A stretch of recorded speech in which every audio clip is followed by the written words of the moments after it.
നമസ്കാരം. പ്രധാന വാർത്തകൾ.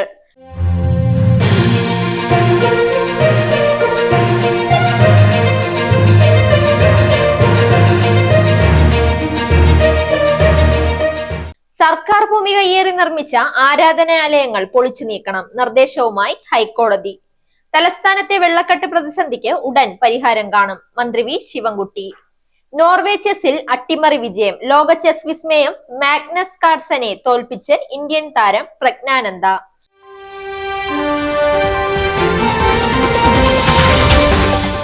വാർത്തകൾ വിശദമായി. സർക്കാർ ഭൂമി കയ്യേറി നിർമ്മിച്ച ആരാധനാലയങ്ങൾ പൊളിച്ചു നീക്കണമെന്ന് ഹൈക്കോടതി. ഒരു വർഷത്തിനകം പൊളിച്ചു നീക്കാനാണ് ഹൈക്കോടതി നിർദ്ദേശം. ഇത് സംബന്ധിച്ച് ചീഫ് സെക്രട്ടറിക്കാണ് നിർദ്ദേശം നൽകിയത്. കയ്യേറ്റങ്ങളുടെ പട്ടിക ജില്ലാ കളക്ടർമാർ തയ്യാറാക്കണം. തൂണിലും തുരുമ്പിലും ദൈവമുണ്ടെന്നല്ലേ വിശ്വാസമെന്ന് കോടതി. പ്ലാന്റേഷൻ കോർപ്പറേഷൻ സമർപ്പിച്ച ഹർജി പരിഗണിച്ചാണ് ഉത്തരവ്.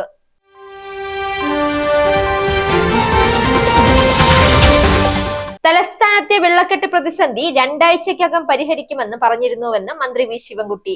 മഴ കാരണം ചില ബുദ്ധിമുട്ടുകൾ ഉണ്ടെന്നും വെള്ളക്കെട്ടിന് ഉടൻ പരിഹാരം കാണുമെന്നും പരമാവധി വേഗത്തിൽ തീർക്കുമെന്നും മന്ത്രി പറഞ്ഞു.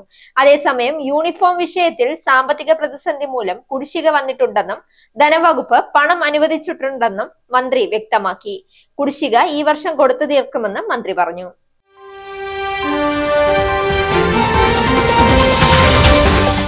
ഇനി കായിക വാർത്ത. ലോക ചെസ് താരം മാഗ്നസ് കാർൽസനെ തോൽപ്പിച്ച് ഇന്ത്യൻ ചെസ് വിസ്മയം പ്രജ്ഞാനന്ദ. നോർവേ ചെസ് 3ാം റൗണ്ടിൽ പ്രജ്ഞാനന്ദ അട്ടിമറി വിജയം കൈവരിക്കുകയായിരുന്നു. ആദ്യമായാണ് ക്ലാസിക്കൽ ചെസ്സിൽ മാഗ്നസ് കാർൽസനെ പ്രജ്ഞാനന്ദ തോൽപ്പിക്കുന്നത്. വാർത്തകൾ അവസാനിക്കുന്നു.